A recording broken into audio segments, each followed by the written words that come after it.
What if the secret to a cleaner home isn't spending more time cleaning? What if it's simply giving dirt less time to become a problem?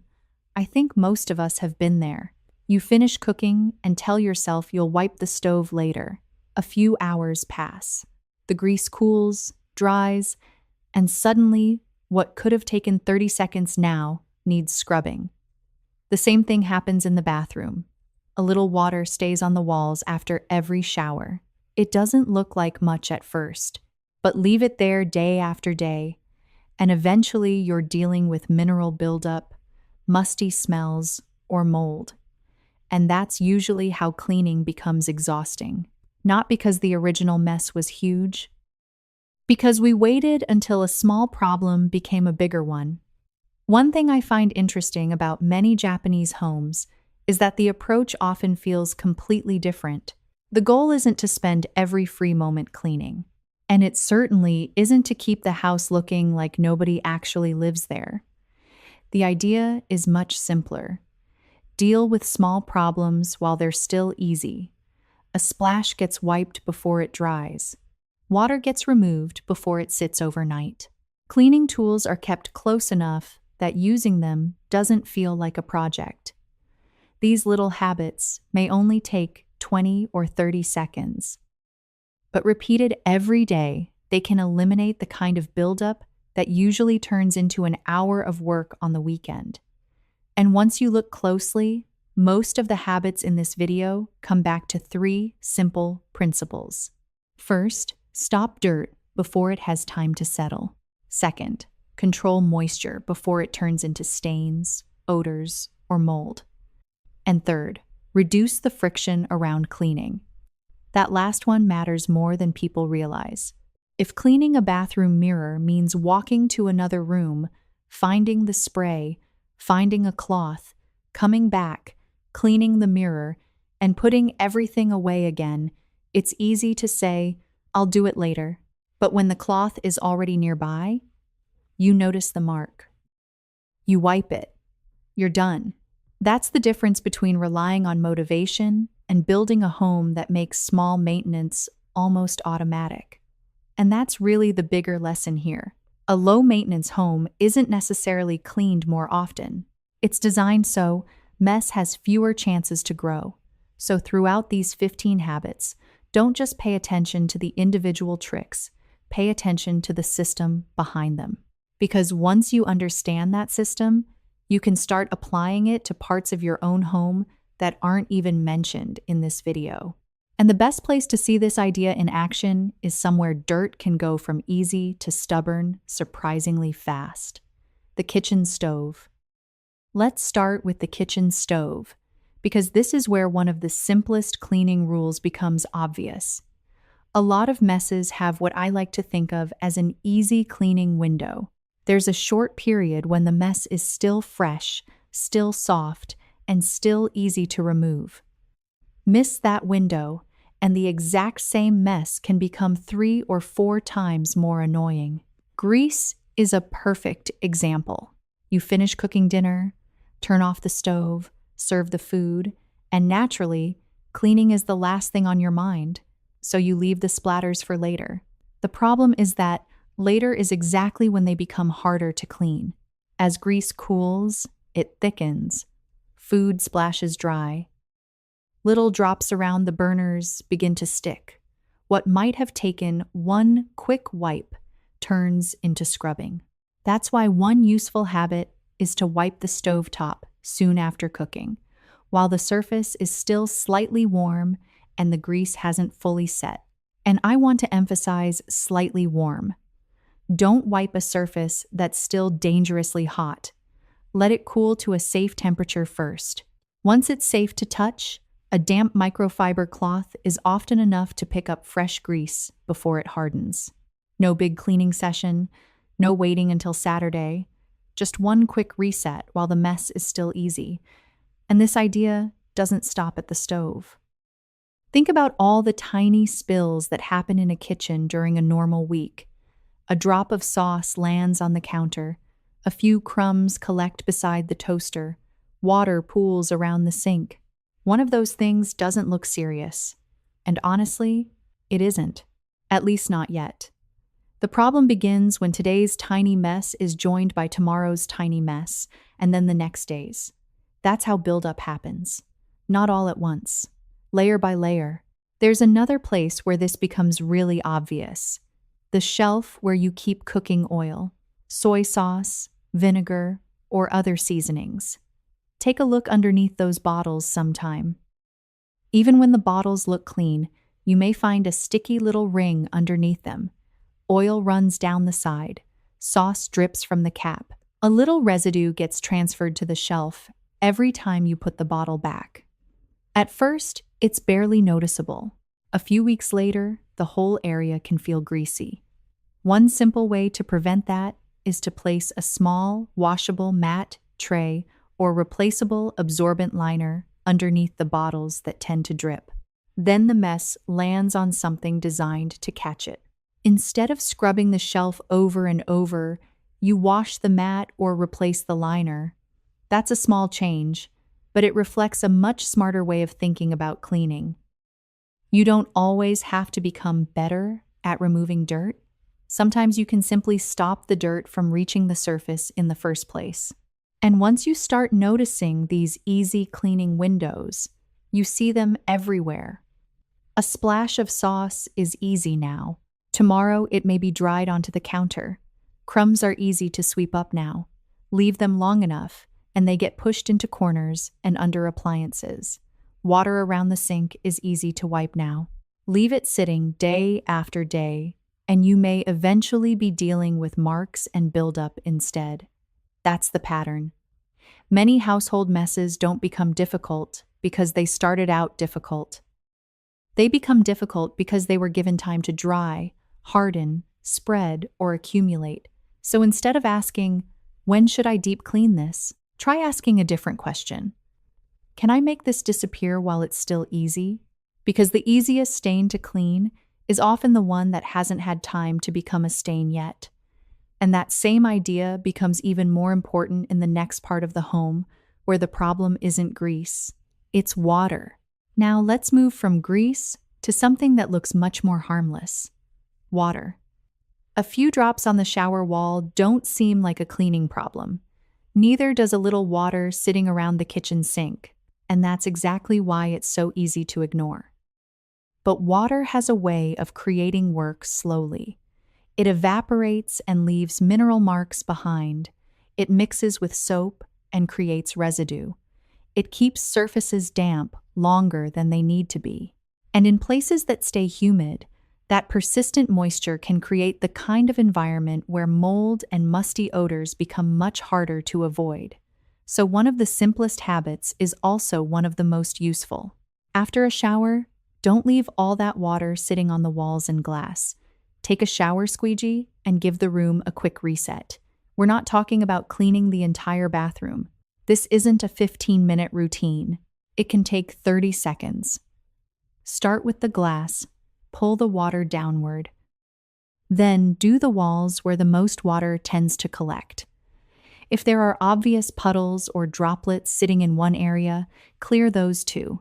That's it. You're simply helping wet surfaces dry faster. And this small distinction matters. The goal isn't to scrub mold after it appears. The goal is to make the bathroom a less comfortable place for moisture to linger in the first place.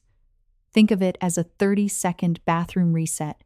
Shower, squeegee, done. That feels very different from telling yourself, "I have to clean the bathroom again." You're not really cleaning the whole room. You're finishing the shower. And that shift in thinking makes the habit much easier to maintain. The same idea works surprisingly well in the kitchen. At the end of the day, most people rinse the sink and walk away. It looks clean enough, but droplets remain around the faucet, along the edges, and across the basin. Then they sit there all night. Over time, those repeated droplets can leave water spots and mineral buildup behind. So, before going to bed, try one final step. Rinse the sink, then dry it. It usually takes less than a minute. But there's something surprisingly satisfying about walking into the kitchen the next morning and seeing a dry, clear sink instead of yesterday's watermarks and dishes. The whole kitchen feels more settled. And I think that's why this habit works on more than one level. Yes, it helps keep the sink looking better, but it also creates a clear ending to the day. The kitchen is no longer waiting for you to finish something. It's ready for tomorrow. I like to think of this as the nightly kitchen reset. Rinse, dry, leave the room ready for the next morning. That word reset is important because cleaning can feel endless when every task sounds like something you're doing again. Clean the bathroom again, wipe the sink again, dry the counter again. But when you think of it as resetting a space after using it, the job has a clear beginning and a clear end. You use the room, you return it to a ready state, then you move on. And over time, those tiny resets can prevent the kind of buildup that makes a home feel as if it always needs cleaning. That's the larger lesson here. Water isn't difficult to remove when it's still just water. It becomes work after you give it time to leave marks, create residue, and keep surfaces damp. So the goal isn't to clean your bathroom every day. It's to stop today's water from becoming next month's cleaning job. And once you start thinking this way, you'll notice that moisture isn't only a bathroom problem. It can also hide inside closets, cabinets, and even the place where you keep your shoes. And that's where we're going next. Once you start paying attention to moisture, you notice something else. A lot of bad smells in a home don't begin with the smell itself. They begin with the conditions that allow the smell to develop. And shoe cabinets are a perfect example. You come home after walking outside on a humid day or getting caught in the rain. Your shoes may not look especially dirty, but they're carrying moisture. Then you place them inside a closed cabinet, shut the door, and leave them there for hours. That small amount of dampness gets trapped in a dark space with very little airflow, and after a while, the cabinet starts to smell. At that point, most people reach for a fragrance spray. But that only changes what you smell. It doesn't necessarily change what's creating the smell. A more useful first step is to deal with the moisture. That's why some Japanese households use simple moisture absorbers inside shoe cabinets. Even something as basic as newspaper has traditionally been used to help absorb excess dampness. There are also dedicated moisture-absorbing products made for closets, cabinets, and other enclosed storage areas. The idea is simple. If you can reduce the amount of moisture trapped inside the cabinet, you make the space easier to keep fresh. And that leads to an important distinction. Moisture control and odor control are not exactly the same thing. One deals with the environment, the other deals with what remains. Once you've reduced excess moisture and helped the space stay drier, you can then think about odor. This is where activated charcoal is often used. Small charcoal products can be placed inside closets, drawers, and shoe cabinets to help manage unwanted smells. What I like about this idea is that it doesn't try to make the cabinet smell like flowers or perfume. The goal isn't to add a stronger scent. The goal is to make the space smell like less of anything. That may sound like a small difference, but it's a completely different way of thinking. Instead of asking, "What can I spray in here?" you ask, "What's creating this smell in the first place?" And sometimes the answer isn't that the cabinet needs more fragrance. It needs less moisture, better drying, and something that helps manage whatever odor remains. So the sequence becomes very simple. Reduce moisture, improve drying, then manage the remaining odor. That same principle can be used in closets too. Clothes placed into an enclosed space before they're completely dry can make the whole area feel stale. Shoes that go straight into a closed cabinet after a rainy day can carry that dampness with them. Even cleaning cloths or small household fabrics can create problems if they're stored while they're still moist. The common pattern is always the same. Dampness gets trapped, air doesn't move, and eventually the space stops smelling fresh. There's also a very Japanese way to reuse something that would normally be thrown away: used green tea leaves. After making tea, some households dry the leaves thoroughly and reuse them as a simple deodorizing material.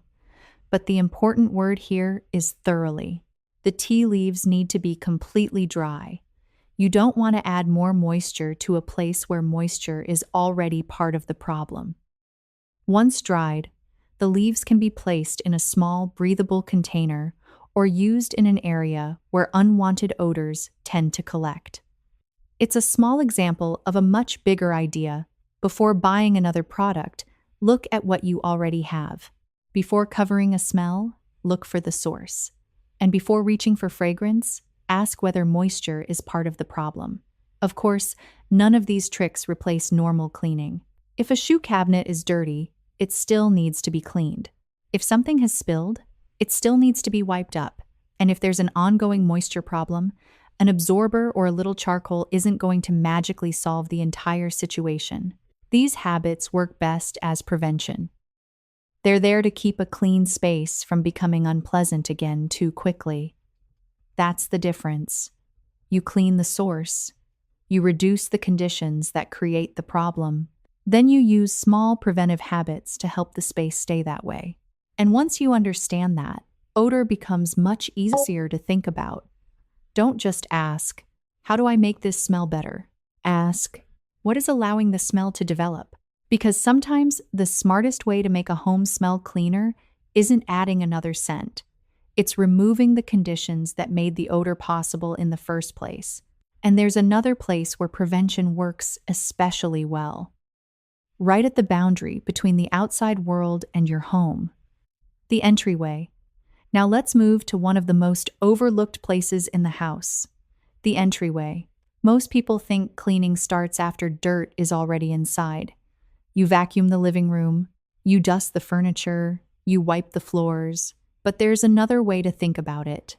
Instead of asking, how do I clean all this dirt after it spreads? Ask, where is it entering in the first place? Because a surprising amount of what ends up around your home starts right at the door: hair, lint, pet fur, dust, tiny bits of debris clinging to clothing. None of it looks like much on its own.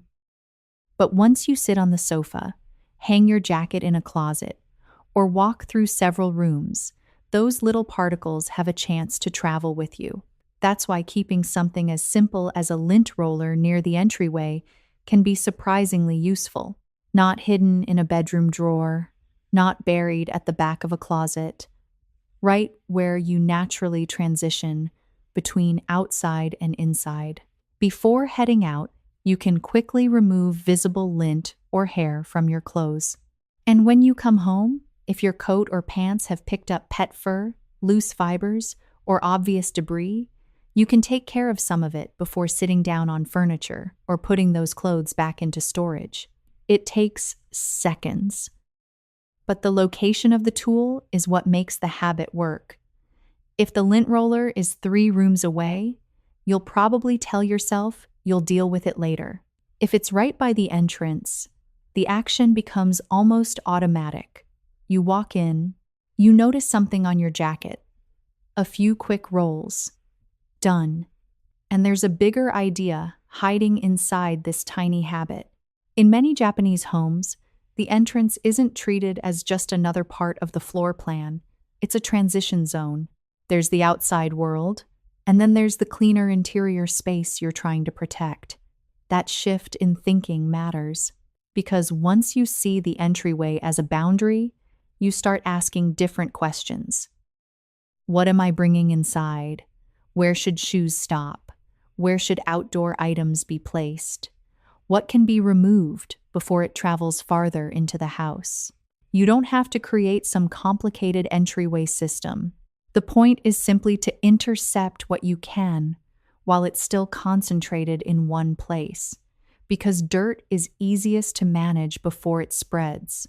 Once it's on the sofa, the rug, the bed, and the closet floor, you're no longer dealing with one small problem. You're dealing with the same problem in 4 different rooms. That's what makes boundary cleaning so useful. It doesn't necessarily mean cleaning more. It means choosing a smarter place to clean, and the entryway is often that place. Think of it as a checkpoint.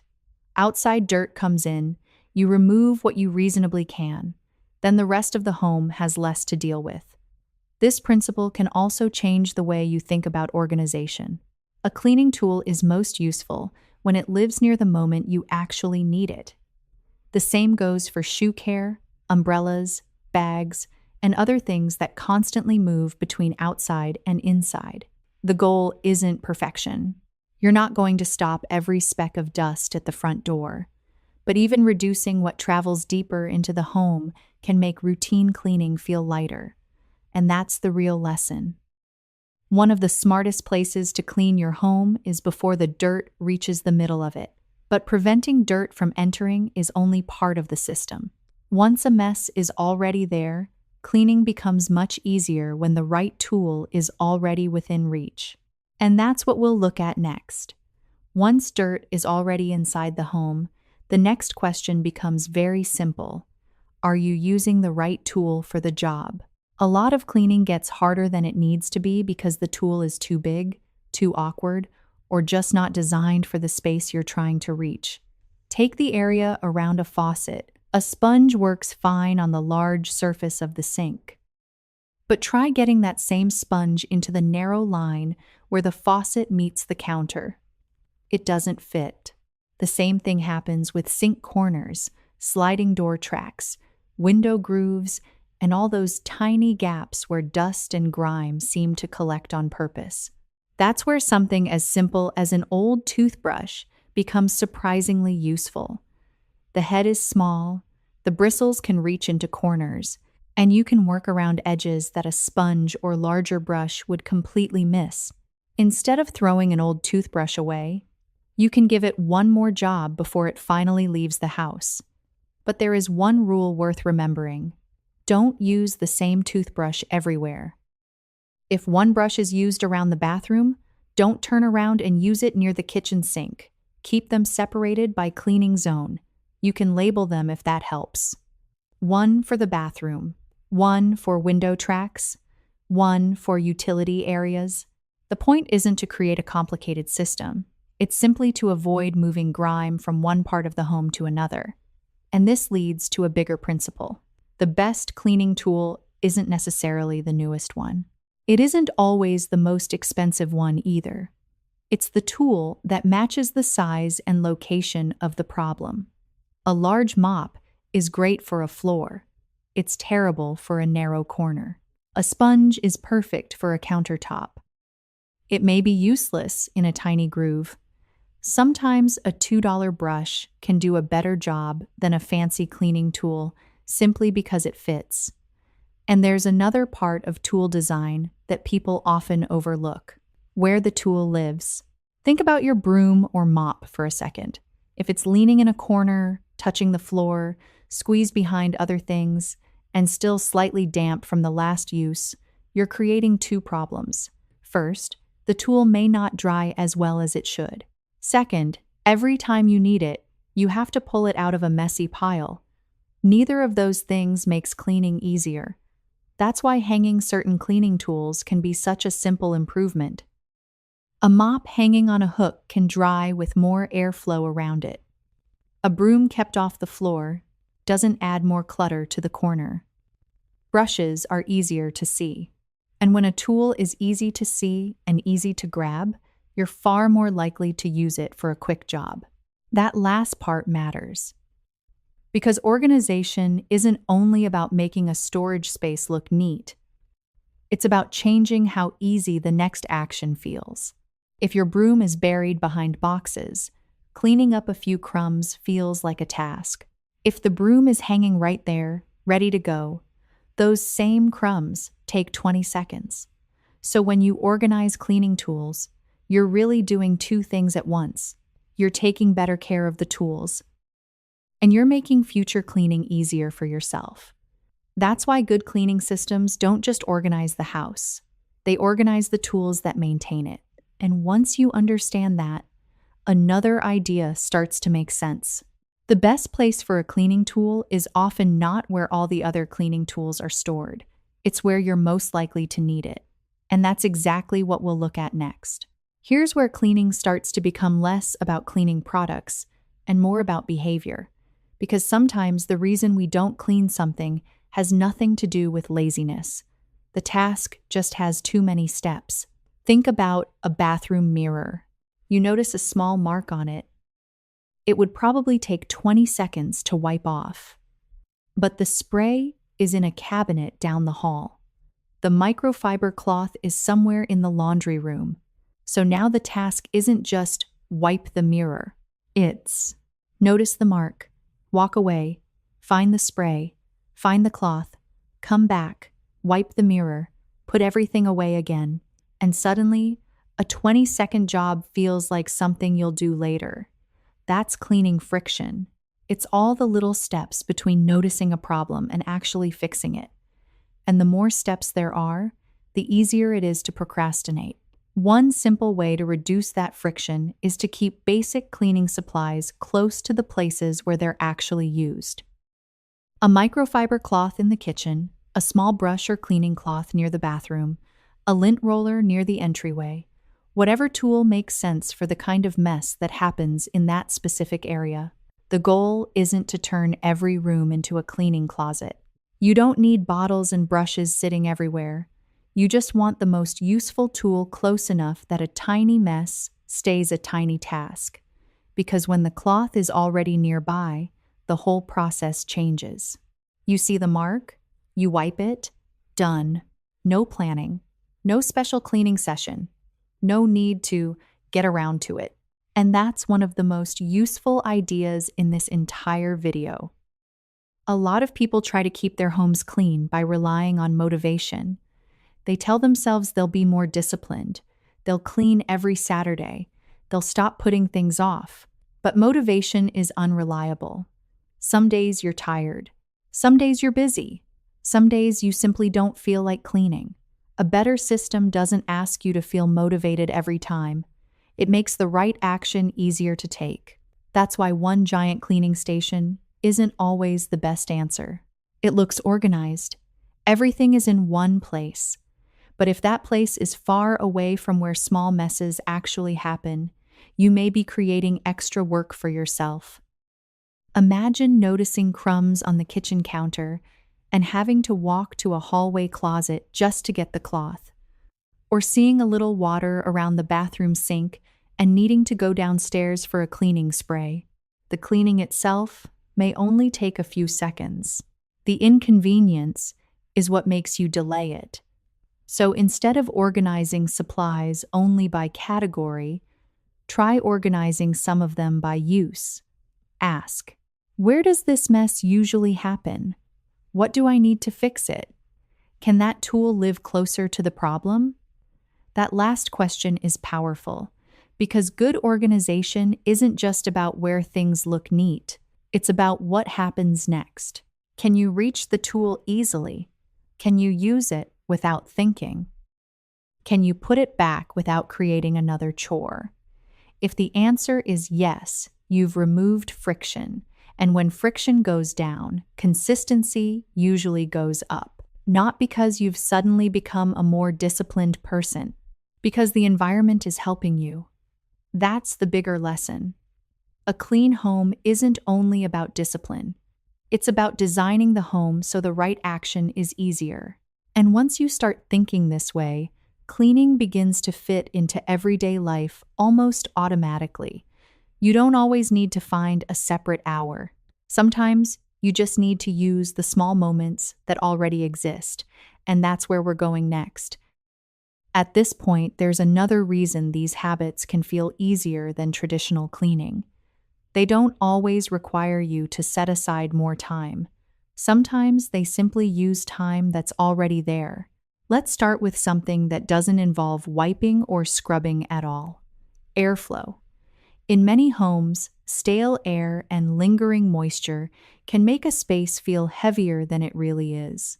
When the weather outside is comfortable and the humidity isn't too high, Opening windows on different sides of a room or home can help create cross ventilation.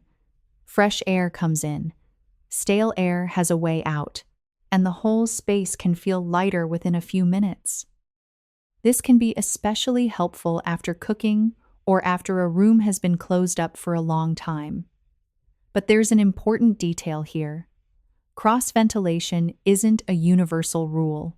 If it's extremely humid outside, raining heavily, very hot, or the outdoor air quality is poor, opening the windows may not be the best choice. The point isn't to follow a habit blindly. The point is to understand what the habit is trying to accomplish. You want to help the home breathe when the conditions make sense. That's the same kind of thinking behind another habit that can quietly save a surprising amount of time: cleaning while you wait. Think about how many small waiting moments appear in a normal day. You wait for the kettle to boil. You wait for the microwave. You wait for coffee to brew. You wait for the washing machine to finish. Most of these moments are short, too short to start anything important. So we usually reach for our phones. And there's nothing wrong with that.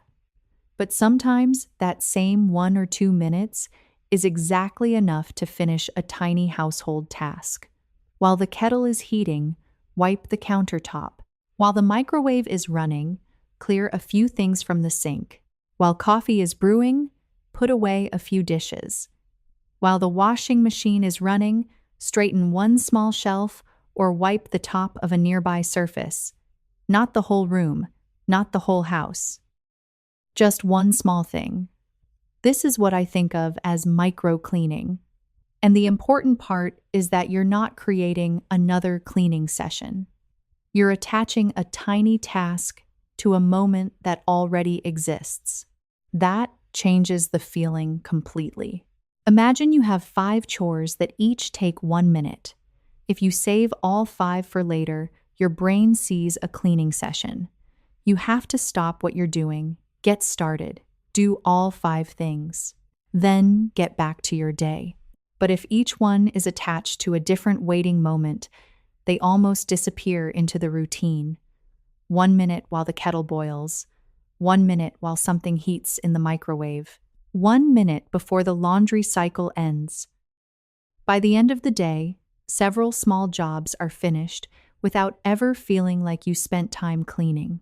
And by the end of the week, that adds up.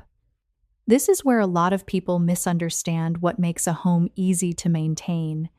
They think they need a larger block of free time, an empty Saturday morning, 30 minutes before dinner, a full hour on Sunday. But many household tasks don't actually need a special block of time. They just need a small moment. And those moments are already scattered throughout the day. You don't necessarily need to find more time. You need to notice the time you're already losing in tiny pieces. That's the value of micro-cleaning. It turns dead time into maintenance time without making the day feel busier. And there's a practical rule I like here. Don't create a cleaning session for a task that naturally fits into a waiting moment. If something takes 30 seconds, let it be a 30-second task. If it takes 1 minute, don't mentally turn it into part of a weekend project. Keep it small. Do it when the moment appears. Then move on. Because you don't always need more time to clean. Sometimes you simply use time that was already there. And when small tasks begin to fit naturally into your day, the next question becomes just as important. Are the tools you're using actually helping you keep things clean? Or are they quietly spreading the mess somewhere else? That's what we'll look at next. There's one cleaning mistake that's surprisingly easy to make. You start with a dirty surface. You wipe it. The surface looks better. So you assume the job is done. But if the cloth you're using is already full of grease, dust, or residue from another room, you may not be removing the problem as much as moving it somewhere else. That's why the condition of your cleaning tools matters more than most people realize. A cloth can look harmless and still be doing a poor job. Maybe you used it on the kitchen counter earlier. then on the dining table, then around the sink. By the end, you're using the same piece of fabric to carry residue from one surface to another. The home may look cleaner, but the cleaning system itself isn't very clean.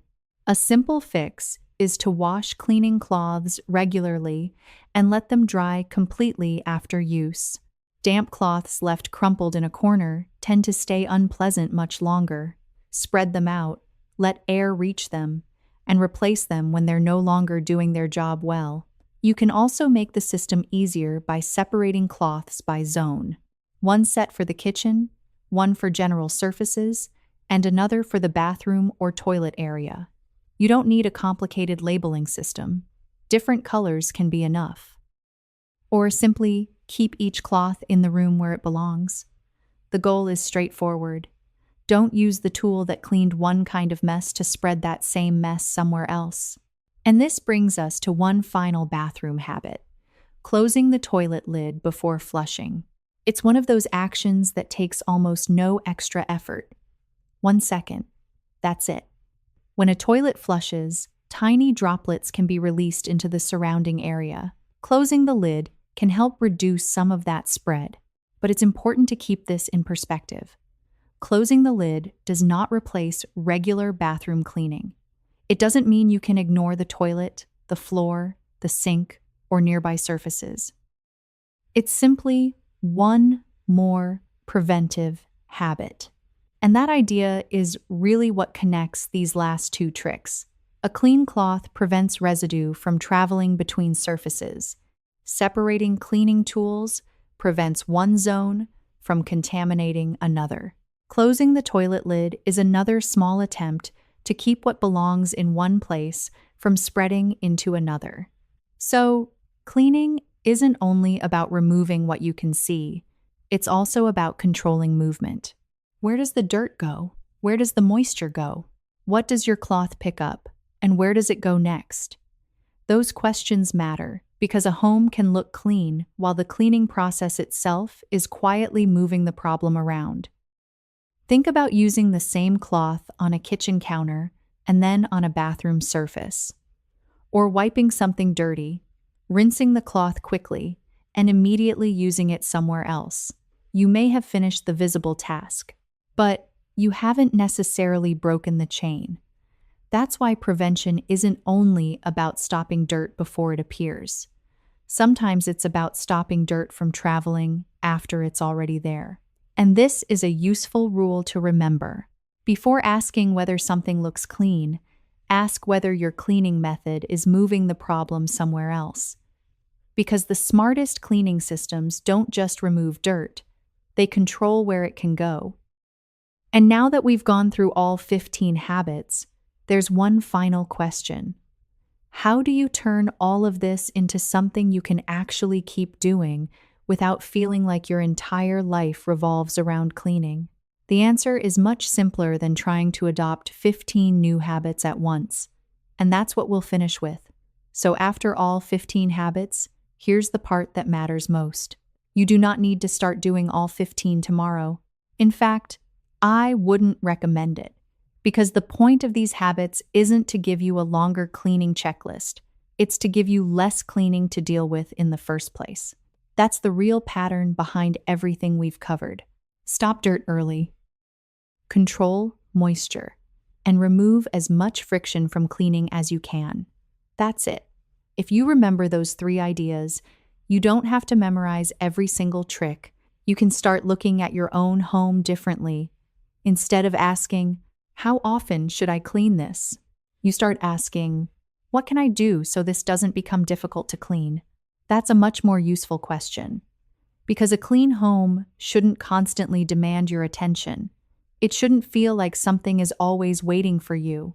The sink, the shower, the stove, the floors, the bathroom. A good system quietly keeps small problems from turning into tomorrow's chores. And if you want to test that idea for yourself, don't try everything at once. Try this for 7 days, just 3 habits. After cooking, wipe fresh splashes before they have time to harden. Not a deep clean, Just deal with what happened while you were cooking. After showering, spend about 30 seconds removing excess water from the walls and glass. Again, you're not cleaning the whole bathroom. You're simply helping it reset after use. And before bed, rinse and dry the kitchen sink. Leave it ready for the next morning. That's your 7-day reset. 3 tiny habits, 1 after cooking, 1 after showering, 1 before bed. And here's what I want you to notice. Don't only look at whether your house seems cleaner. Pay attention to how much work you're avoiding. Did the stove need less scrubbing? Did the shower stay easier to maintain? Did the kitchen feel more settled when you walked in the next morning? Those are the real signs that the system is working. Because the goal isn't perfection. The goal is less buildup, less catching up, less of that feeling that cleaning is always hanging over you. And after 7 days, ask yourself one question. Did your home feel easier to maintain because you cleaned more? Or because you gave mess less time to grow? That difference is the heart of this entire video. A lot of us have been taught to think of cleaning as something we do after the home gets dirty, but the smarter approach is often much quieter. You wipe the splash before it dries. You remove the water before it sits. You keep the tool where you actually need it. You stop dirt near the door. You keep moisture from building up in closed spaces. None of those actions feel dramatic, and that's exactly why they work. They don't require a big burst of motivation. They just make the next problem smaller, then the next one, and the next one, until the house starts feeling easier to live in.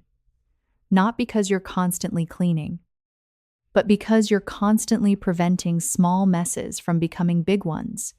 And I think that's the real lesson worth taking from these Japanese-inspired habits. A calm home usually isn't created by one massive cleaning day. It's created by small systems that quietly protect your time. So I'm curious, which one of these habits would remove the most cleaning friction from your home? Would it be wiping the stove while the mess is still fresh? Drying the shower after use? Keeping cleaning tools closer to where you need them? Or maybe just resetting the sink before bed? Let me know in the comments. And if you enjoy learning about Japanese-inspired systems that can make everyday life calmer, simpler, and easier to maintain, subscribe to the channel. We'll keep looking at the small habits, home systems, and everyday ideas that make life feel lighter without asking you to work harder. Because in the end, the smartest cleaning habit may not be learning how to clean faster. It may be learning how to create less cleaning in the first place.